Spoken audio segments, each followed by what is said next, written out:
Modifications observed through the censuses for mostly for Kahnawake and Kanehsatake, and some I'm going to talk about Akwesasne too, though there's a lot of things missing in Akwesasne since many people were often crossing on the Ontario side, sometimes on the New York side, so it wasn't a stable demographical situation, especially around Cornwall.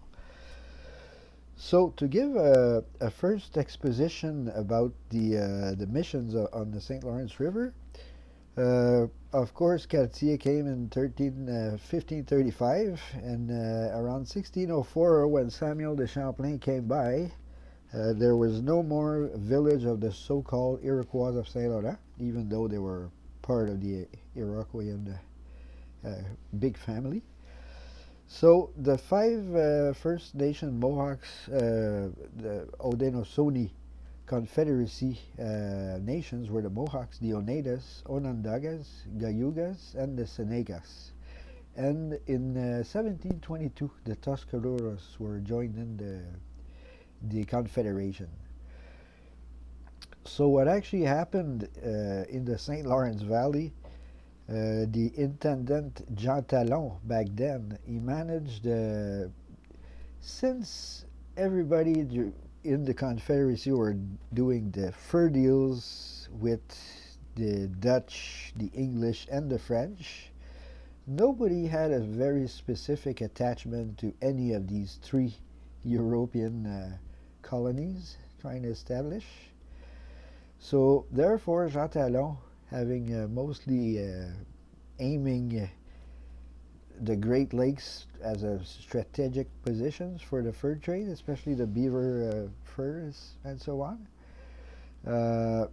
In the 1666, he managed the so-called Great Peace with the Iroquois Confederacy, though at the second peace, there was like 3 treaties of peace, but at the second treaty, he actually sent a letter to the King of France saying that it was better to organize the destructions of the Iroquois.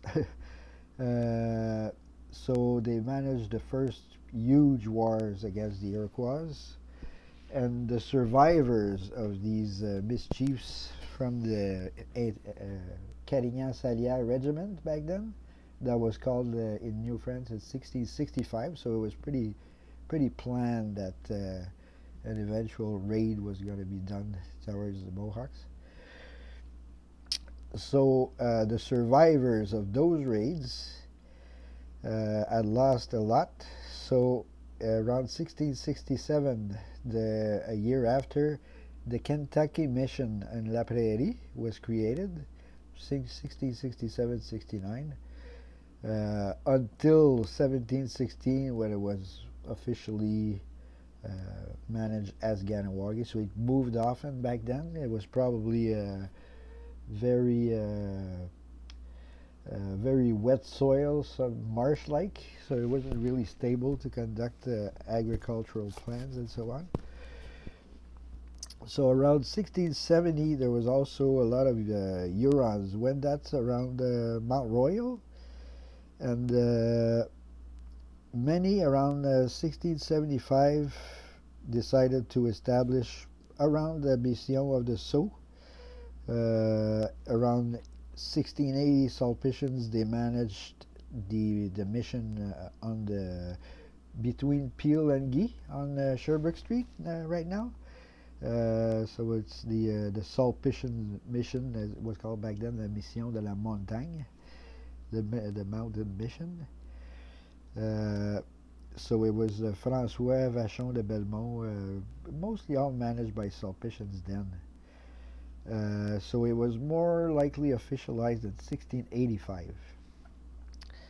So agriculture was really managed a lot from 85 to 1690, and there was 120 cabins or little houses where natives were living on the west side of the fort. So there was a big fire in 1694. 1696, they started moving up to Ansic and Sault-au-Récollet, Rivière-des-Prairies. So a lot of it moved a few times around Rivière-des-Prairies from 1699 to 1705. It moved about 3 times. Unstable. Then the Sulpicians they asked for a grant for a land to the King of France in 2 mountains. They obtained it officially. They asked for the grant around 1716, and in 1721 they obtained the grant at 2 mountains. So they moved the mission there. As for Akwesasne, it started in the 1754, 1755, managed by the Jesuits. So on the St. Regis side, Quebec, Ontario, north side. So that's a little context of the situation. So on the first page, as we see here, it's called on the 1851 census, we see somebody called Vincent Capella. He was actually an Algonquian from 2 mountains, because as we know, the Algonquins were nomads, and they came by the mission about 1 month or 2 months a year, and they spent the rest of the years around Abitibi and Témiscamingue, up to even close to Timmins on the Ontario side. So therefore, the missionaries didn't know their names a lot. The way they perceived, they took for granted sometimes for a little while, and then whoops, they listened to it from another position. So in 1851, somebody was called Vincent Capella. In 1841, previously, he was Okapea. So a few variants like these are often encountered.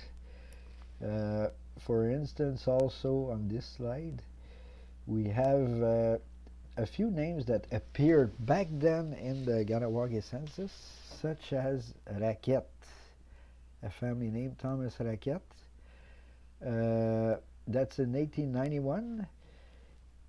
We could associate him from the previous census, from the first names. We see there's Thomas, 51 years old, Monique, 49, Baptiste, he was 30, actually 23. I wrote 33, but if we look at the picture, it's really 23. Michel, 16, and Marie-Josée, 10.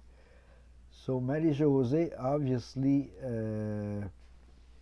she was not born yet in the 1881 census, but Marguerite, we have Jean-Baptiste and Marguerite and Monique and Thomas. We can officially associate them scientifically. It's the years are associable, because there's many sometimes there's a lot of families, such as the Daibo family. There's many Joseph Daibo with a Mary. So how to associate those couples? Some are a little speculative to identify, though. So some names were by the French missionaries. They tried different formulas, like the good leaves were switched as Bellefeuille, but it only lasted during one census. They became good leaves on the other census. So as we saw, the Raven, a name called 2 persons unidentified in the 1891 census, called Catherine Corbeau, meaning raven. So they don't appear in the previous one or the one after. So they probably just passed by. Maybe they were from Akwesasne and they had I couldn't even observe any Corbeau, otherwise any other places. So La Citrouille, also not seen either after. An interesting thing is that most of the Daibo family was qualified as Pigeon in 1891. So in 1901 they were all back to Daibo. Why? I tried to check through various ministerial correspondences and archives and so on, and There's no details at all. Maybe they just thought there was too many people with the same name and they tried to create a variant, perhaps. That's speculation, though, but it might have been a reason why they managed it like that. Another family name, yeah, sometimes we see it's very slight modifications. In 1881, we have Theka. In 1891, it's Tika. Oops. And eventually, the first name Martin is transferred to the kids, to the children. Books, Martin, Charlie. Where does Charlie come from? I think we will see it in the next one. Tick, tick, tick, tick, tick. Martin, Charlie, age 29. No, it's only the Charlie that was added by the missionaries, literally. So we see often names, especially in two mountains, Martin, Michel, Lawrence, Nicholas, and so on. So at first it was the first names, and since nobody had family names back then, it was only names given at birth, such as born next to the river and so on. So they managed to give the first name of the father, the family chief, as the family name. So he was, for instance, Martin Kahnawake, and the children got Martin as a family name. Same for Nicholas, same for Lawrence, Michel, and many others. And why some names are changed sometimes, it's really hard to know.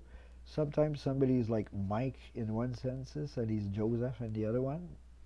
Not very seen often, but still it was pretty casual in this period to people deciding that they just took another name. They weren't either comfortable with their name. Like, for instance, my grandmother from France, she's called Élise Philomène Berthier. On her baptism, on her wedding, she's called in 1930, she's baptized 1910, Élise Philomène. Married 1930, Élise Philomène. And at her burial, she's Denise. So, and everybody in the village in the Connaught, between Timmins and Kapuskasing, Northern Ontario, everybody called her Denise. My father called her Denise. His husband, my grandfather, called her Denise.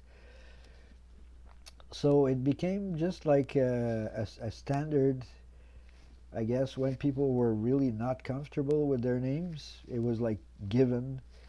Even though all her certificates, it was still Élise Philomène.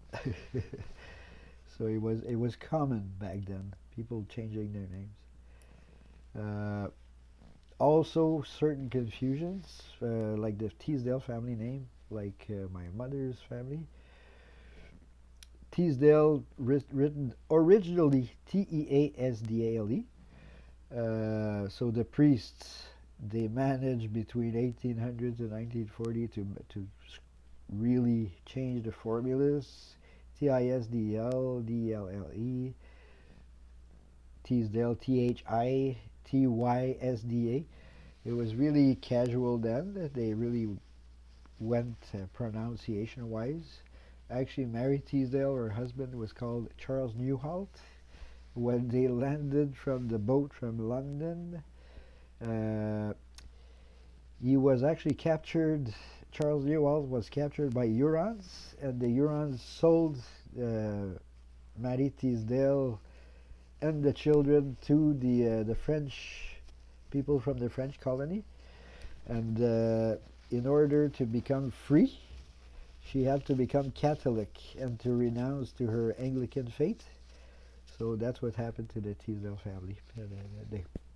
People were many people were caught as captives back then. So yeah, to the customs in the Mohawk communities, well, in many Native communities, people were often adopting nephews, nieces, and so on when people were going to work a bit too far for a long period too. Sometimes that used to happen pretty often back then, being raised by an aunt or a godmother too.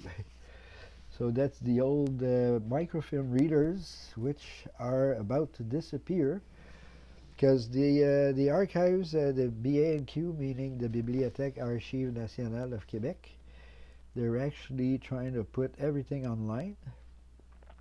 So they got rid of most of the microfilm readers in the offices throughout Quebec of BA&Q.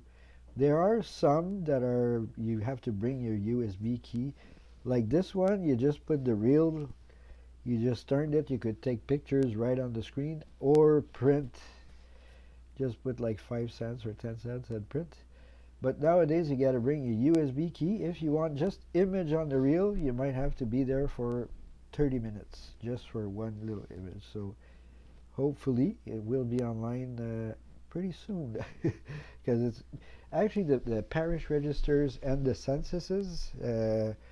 Ancestry obtained a deal with Archives Canada, so that's why all the reels are online through Ancestry. It's actually the originals that are on Ancestry.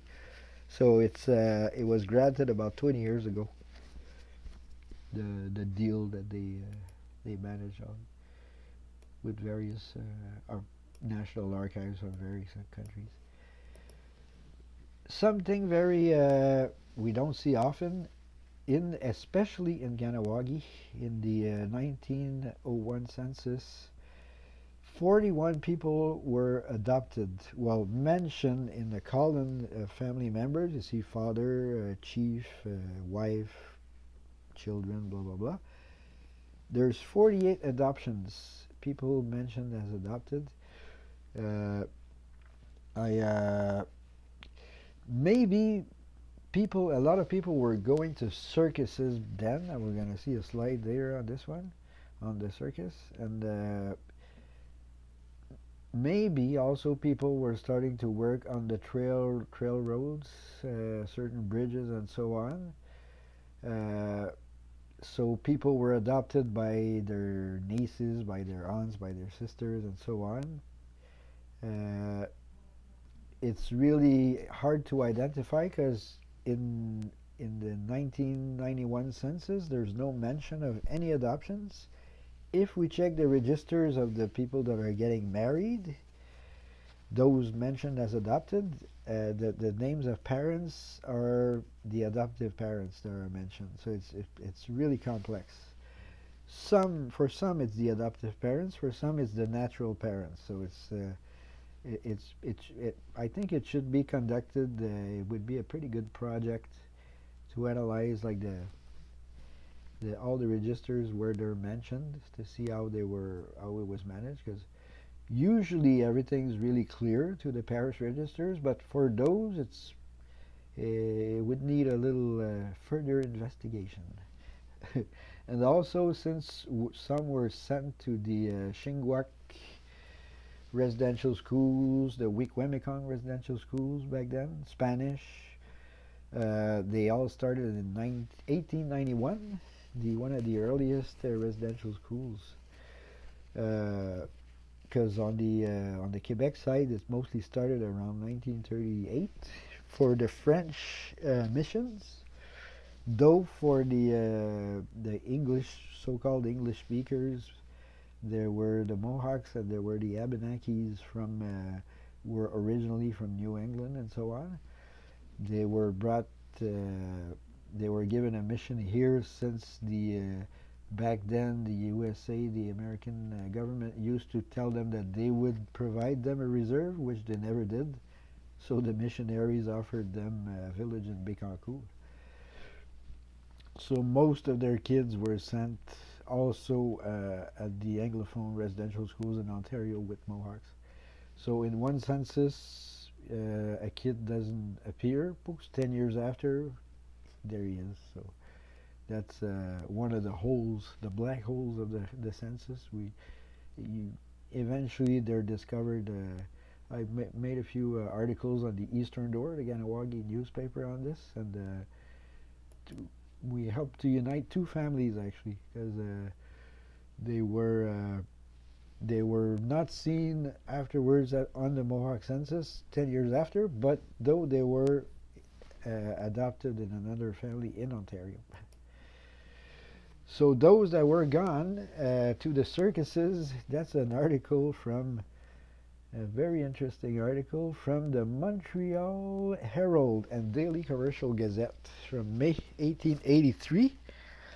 And it's exposing that 20 Indians from Kahnawake left the Bonaventure depot yesterday en route for New York to join the circus and menagerie of P.T. Barnum.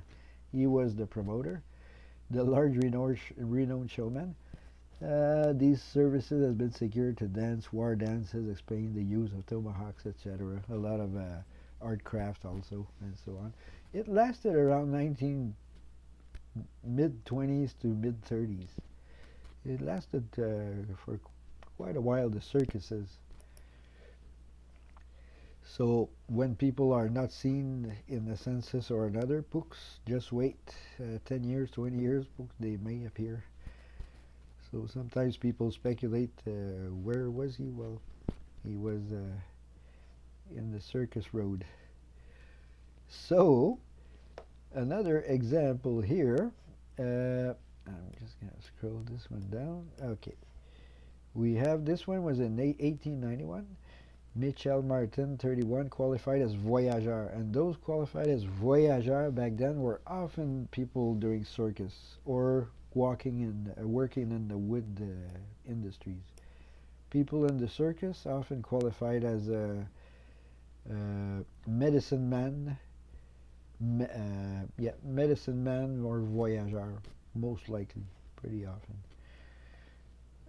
So here we see Michel Martin, his wife Marie Martin, originally Dany. It was actually Denis, but written Dany. They had Sedalia, and they had an adopted niece, as we see, and it's written on the last row of the census.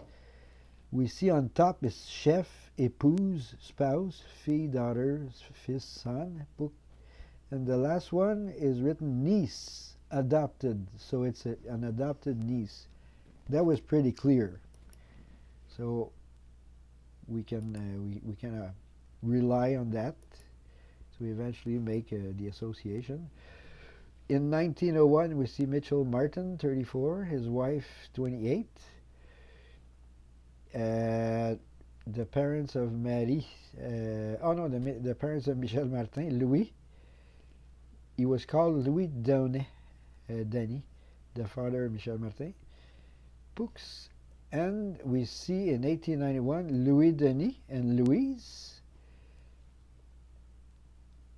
And Michel, he was qualified, his original name was Anetores, qualified as circus man, and Marie Elizabeth. So you see from Anetores to Martin. Though where the Martin Michel is clear here, it's probably because there was another family linked. They may be linked with the family of Martin Charlie, speculatively. So sometimes we can't do the complete association, so we just that's a less scientifical step though, but we can at least make the correlation sometimes when it's possible. This one, 1901, we see Louis Goodleaf. Again, in 1891, Louis Bellefeuille. Angélique Baptiste Thérèse. Angélique Jean-Baptiste Thérèse. And most Jean-Baptiste, they all became John later on. Here's another one. In 1801, we see John Mayeux, Kate Mayeux, Ignace Mayeux. So previously he was Jean-Baptiste. And who says Jean-Baptiste? When you say it as a French Canadian, Jean-Baptiste, it sounds like Sawatis, Jean-Baptiste, Sawatis. So Sawatis meant Jean-Baptiste, Jean-Baptiste. So Onasakenrat, actually. So that was the traditional name of Sawedis. Mayu, how did that occur? Nobody really knows. Some things are speculations. Really, there's some theories. Another one, Moïse Le Borgne. Moïse Le Borgne. Then, as we see, his wife is Odile, written like that, Audile. Books, we see Louis, Marianne. We see Marianne, Louis also. Marianne, Louis. Joseph also, he appears there. So in 1901, Joseph was quite probably married or just somewhere else. So the associations are really like mathematical, scientifical. Dear House Cecile, she was qualified as a widow back then in 1901. Previously, she was the wife of Michel Deerhouse. So back then in 1901 in the census, written D-E-A-R, Deerhouse, and many back then, after that Deerhouse formula, they simply became Deer. Another family here, Moïse Stacy. We see wife Cécile also. JeanBaptiste, Moïse, Cécile, Atonwa for Thomas. Since he was 12 here, whoops, I'm just going to go back. Since he was 12 here, Atonwa, he was 22 in 91, so that's why he doesn't appear in the same family house. So Sawatis for Jean-Baptiste, 20 farmer in 1891, 10 years old in 1881. Often the years are not exact.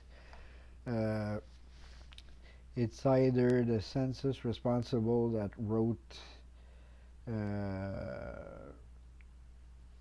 sometimes they just went to the door and they asked the family member that was available to give the years of the kids, and sometimes you give a 4 to 5 years range of difference. Comes from a census to another. Sometimes it doesn't really correspond exactly, but sometimes it does. Most likely. Yeah, the origins of the names. There's a Big John Canadian that was very popular back then in all the newspapers around La Prairie, Laval, Montreal, and all around the province actually. He was doing canoe races and so on. And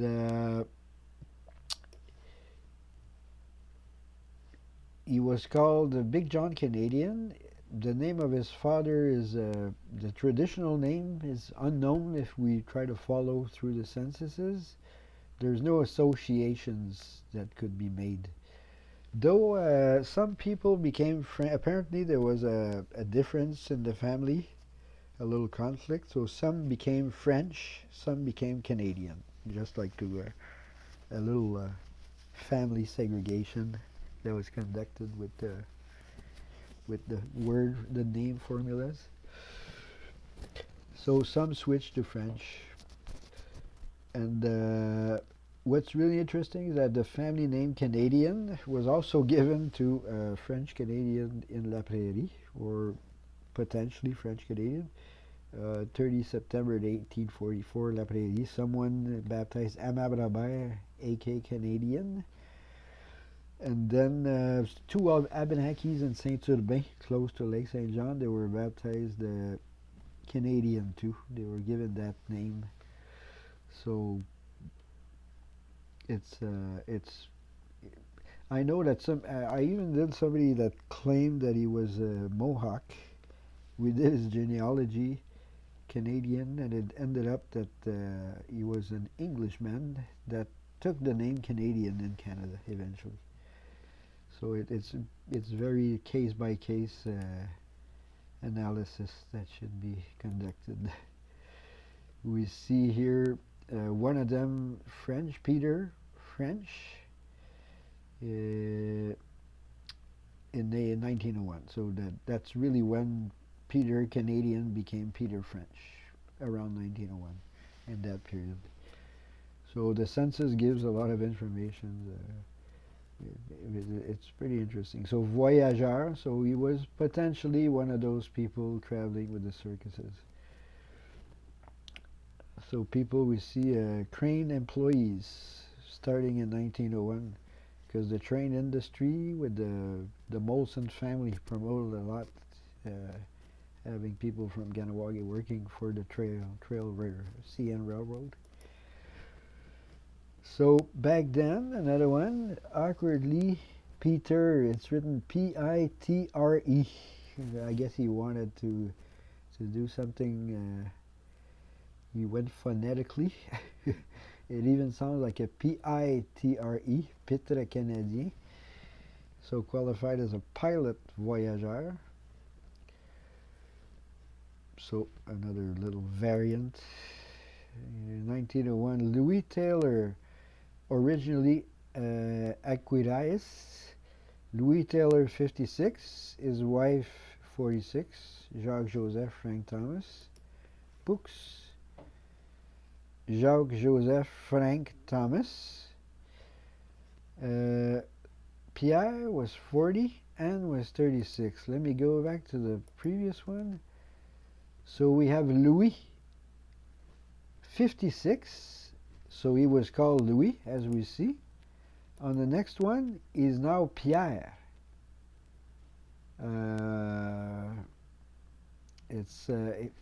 To that point, it may be a speculation. Maybe it was somebody else, and the kids were all adopted, were all integrated in Louis Taylor's family. So it's to a certain extent a speculation, though people should be asked. A little investigation could be done in the communities, actually. So Louis Taylor. So for some, it is speculative. The next one. Another one, the Macomber family name. Of course, the Macombers, it was a name given by somebody from the United States who took part in the fur trade and in the War of 1812. And he was integrated as a Mohawk, and he married a Mohawk, actually. But some took another name for a little while. We have the Walker family, traditionally Ganawado. Some became Walters, but though they were Macombers that switched to Walters. Why? Nobody could give me answers yet. We see Ganawado Walker, JeanBaptiste, and then Walker Macomber. On the next one, books, we have the wedding registers that's clarifying a little bit more. We have Walter Ganawado, John, and Mary Macomber. Tick, tick, tick. So JeanBaptiste Ganawado, I'm just going to get something down. Okay, from JeanBaptiste, son of JeanBaptiste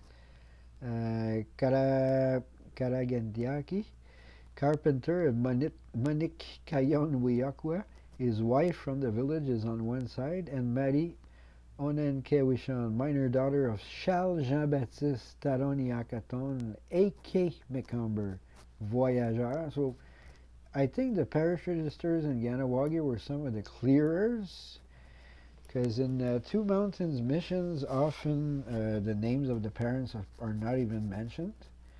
It's either the Sulpicians didn't want to bother too much. Though in Kahnawake, it's super, super clear.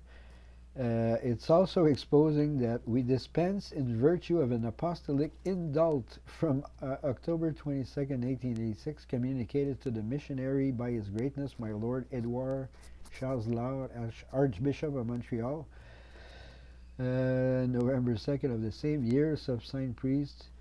So he's really, everything was really clear, and most of the jobs of people are mentioned, even the parents, Jean-Baptiste Carpenter, Voyageur and so on. So it was pretty. They really kept an eye on the population, literally. A lot more than in Kanehsatake, for instance, where, and also in Akwesasne, sometimes you have just one family name in the census, uh, and then you just have the name of the kids, the name of the wife, the name of the kids, but no names associated other than the first name. So it's really complex. Or sometimes they just wrote 5 kids, 6 kids, no names mentioned. Children 6 years old, child 6 years old. So it was pretty messy, and I noticed that in the census, either 1881 and 1891 or 1891, 1901, 2 years, 2 censuses, everybody has the same age. So probably somebody just, the responsible then was either lazy or went to the pub or something, and he just transcribed the previous census. So there was basically no difference to around 80% of the people censed, recorded in the census. So what have we got here? In 1901, Thomas Deerhouse, books, Thomas Deerhouse, 1891. 1881, we see Thomas as the son of Michel Onon-Sanuron. Pux, he was 15 there. 10 years later, Pux, he was, whoops, sorry there. So 15 in 1881, Thomas Pux, and he was 25, of course, 10 years after in 1881. Pux, he married Agathe. So that's another way to make associations. Of course, it may be tricky sometimes because there's too many people carrying the same first names. That was in a magazine, pretty interesting, a little magazine called the children's magazine's 19th century, the Boys' Own Paper. They had an anecdote on Mohawk names in 1880. So it's giving transcriptions, clarifications on certain names there. For instance, Onon-Sanuron, Deer House, was Wiche for Michel. We'll see the first names a bit later. So yeah, so it's pretty nice, a little chronique there. So yeah, so the first names, it was really like working Soundex like the way people pronounced the French. It was mostly, of course, at the beginning, it was all French missionaries that provided names through the baptisms. So Agathe was Akat or Agathe. Agnès Onise, Alex Arek, Alik, Anne Annen, Catherine Cateri, Cécile, Charles Sarro, David Tawit, and so on, Dorothy, Horothi, and Zachary. It's a French name, Zachary. Perhaps there was an apostle called Frank Zachary, and they got baptized as Frank Zachary, because literally the transcription of François cannot be Zaskari. Zaskari means Zachary. So I don't know where this association was happened, but I suspect it was probably an apostle or somebody in the Bible, and might have been Frank Zachary or a priest. Ignace, Angus. Ignace in French, Angus in English, became Ignace in the Mohawk. So Jean-Baptiste, John Sawadis for Jean-Baptiste. Joseph Saucé. Louis Rouir. Laurent Roren. Marie-Joseph, what is Saucé? Monique, some Onic, and I only mostly saw this in Akwesasne. Razar, Ronnie, and so on. So it's Toma, Attends-moi. So, a few names. Daibo. Daibu, a French name. He was actually working with the crown of France. One of them married a Mohawk lady. So some became Daibu, Daibo, like sound X-wise, D-I-A-B-O, just like the Mayo family, Mayo. Though for the Bonspiel and Kanehsatake, I noticed that when the name was changed between 1891 1901, it was the name Bonspiel. I checked through the newspaper's archives when the fans of lacrosse back then, those are the Englishmen who really followed the lacrosse games, the Mohawk lacrosse games, uh, the lacrosse tournaments or games by then, they were called by the Englishmen, it's a bonspiel, it's a match event, a sports event of rugby usually. Perhaps it was given to lacrosse, that's an absolute speculation though. So debut, we see the different formulas. Actually, Marthe Faribault Voyageur, she managed the wedding index for most genealogical societies have this index down there. Another name in Kanehsatake linked with Akwesasne is the Catherine family name. As we see, the name was given by Peter Kanehsatake. He was actually a Catherine, otherwise known as Catherine, later Catherine White and Johnson later on. He changed his name to honor his grandfather, Martin Karehoton, the corn stalk standing, but only spelled as written stock.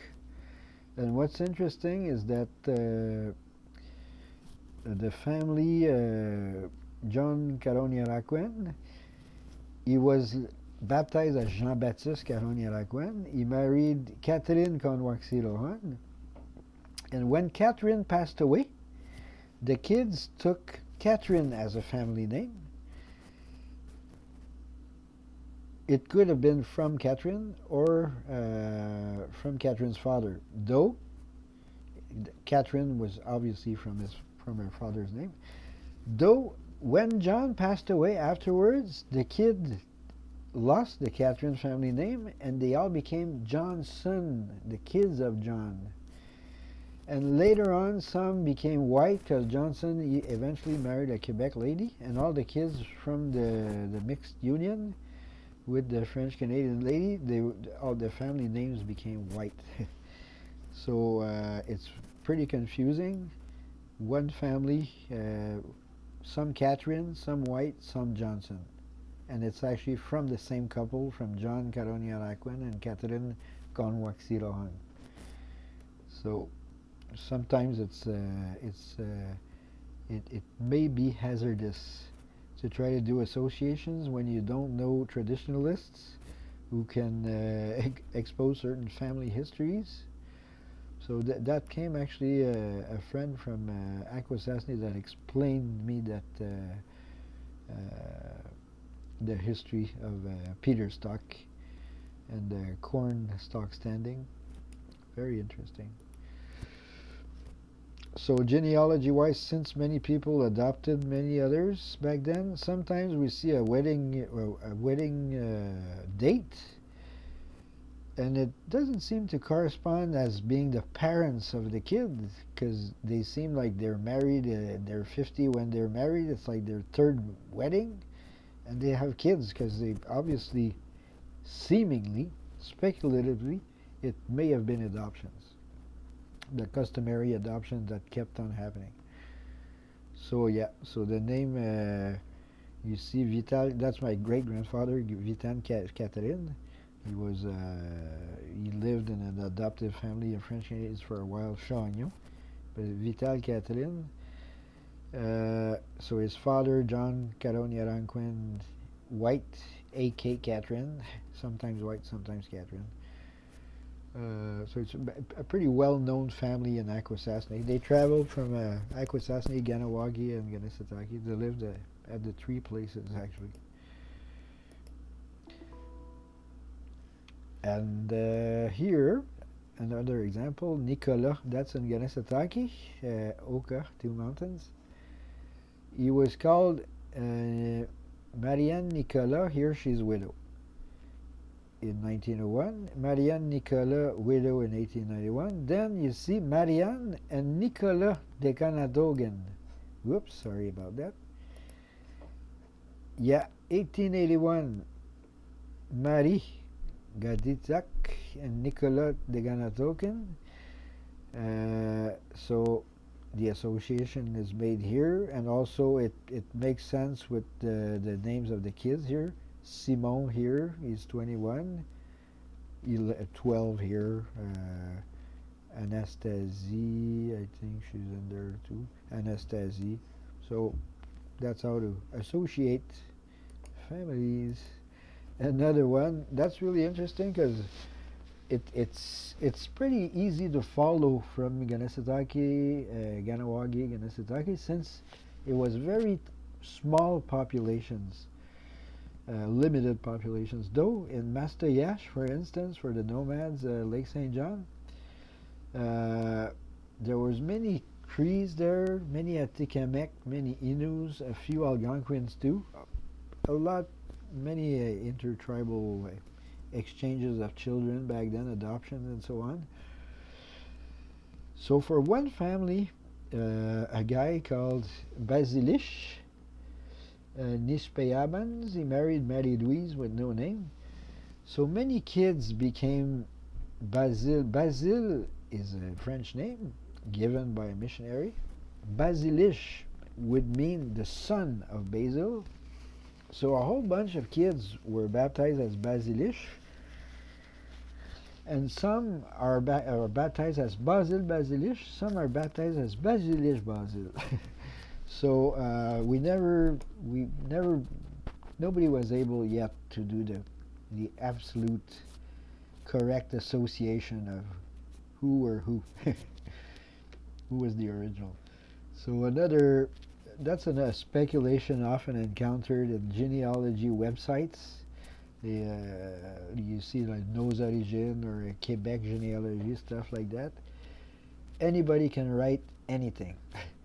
So there's a couple of Abenaki in Beauceville and La Beauce in 1795. Charles and Agnès qualified as Abenaki. Though people they said, oh, that makes sense. That's probably Charles Neptune and Agnès Neptune. So in all the websites they say Charles Neptune and Agnès Neptune. Though nobody knows. Ici it's written a wedding between Charles Abenaki, age of 24, son of the late Jean and Françoise Abenaki, and Agnès, also Abenaki, daughter of Joseph and Marie Elizabeth Abenaki. So there's no clue of nothing here. So that website, for instance, is exposing Louis Charles Neptune, Agnès Neptune. Why did they add Neptune? It's an absolute speculation. It may be right. Maybe it's 98% right, but nobody's sure. So we can't officially corroborate or confirm. It's really speculative to that extent. So that's why you have to be very careful when you're trying to search for ancestors through websites. Try to go to various sources to check, to be able to confirm. So yeah, so what's interesting about the link that was made with that couple is that he was qualified as an Abenaki from La Beauce and so on. Though Charles Neptune is he's an Abenaki when they created the reserves in Lake St. John and Chicoutimi, the Lac St. Jean. They made Pointe Bleue. It was a fur trading Bay Company, Hudson's Bay Company. So they noticed that the Inus Montagnais, they were always hunting, so they were never stable. So they hired Abenakis to develop agriculture, to help sedentarize the nomad Inus. So Neptune, the Gills, the Pauls, a few families, they were hired 10-year contracts to develop and so on. So Charles Neptune, though everybody knows that he was born in Boston, so that makes sense. It may have been him crossing on La Beauce, though we don't know, we're not sure. So what's really interesting is that on the newspaper from 1917, I'm gonna enlarge it here. It's written the history of the Neptune family. Son père, his father Charles Neptune, grew up in Boston until 6. Raised by his grandparents, he came join his father and his younger brothers along the Saguenay River at that age. He didn't know the English or Indian language. He only knew the English and the Indian language, sorry. He was living through hunting and fishing through Saint-Urbain. It was close to Chicoutimi. So from then they came to the reserve of Chicoutimi. Then Charles Borromée's Robel-Valve annexed to Mastoyache, basically, where they spent a few years. So there we go. So it's really clear. And on the census, it's also exposed here in 1901, if I recall. It's when they were in Robel-Valve. It's written in the column Charles Neptune, Joséphine. He married a French-Canadian lady. On top, we see Modeste Dumont, 30 years old, Montagnais. Books. And then Charles Neptune, pays de l'origine, origin of birth, U.S., Massachusetts, Abenaki. So that makes sense. The Boston exposition that they made in the newspapers. Oh, that was in the 1871 census, sorry. So mention Massachusetts, and then book in the newspaper from 1901. Of course, we know they were from Boston. So somebody that, and he had a brother called JeanBaptiste, though originally, of course, John, like everybody in Kahnawake Kanehsatake, baptized JeanBaptiste. They were John later on. So back then, John Neptune, brother of Charles, also born in Boston, because somebody, they were hunting north of Chicoutimi and so on, and somebody passed away and they ate the body, and it was recorded in that newspaper back then, and he was qualified as John Boston. So it said on the 22nd of March last, an Indian named John Boston found the remains of 3 of the victims, Thomas, Basil, Miller, and Big John. So you see that people, Big John, John Boston, it was common in the newspapers back then because people didn't really hang to the names they were given at baptisms in many reserves. So they had surnames like that. And I know that some people deny that, no, it can't be him, but if you go through the old newspapers archives and civil archives of that period, the only association that could be made with a John Boston in the Point Bleu, the name of Mastoyache Reserve now, that's the only association that you could make, because it's the only one on the census that exposing that he's from Massachusetts, Boston. So it's pretty, and he's saying in the newspaper that his ancestors from Boston. So it's pretty clear, but some people are denying something as clear as that. It's pretty awkward sometimes. So that's really how things can be done. It's really through association from a census to another, but also going through parish registers. Though I know it's a mess for Akwesasne because I usually in the parish registers they use the traditional names, and in the census the English formulas. So try to make the associations with Joseph and Mary and like those too often common names. It's a real mess.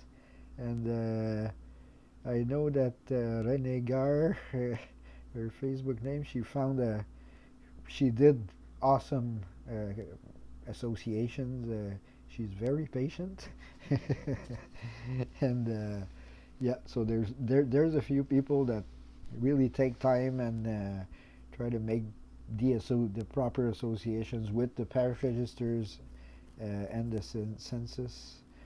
There's also many ministerial correspondences, military archives, for instance, like those who took part in the War of 1812. Trying to rely on military archives and letters, it's really tricky because the military responsibles back then of the archives and of the administration of the army then, they wrote the names how they perceived it.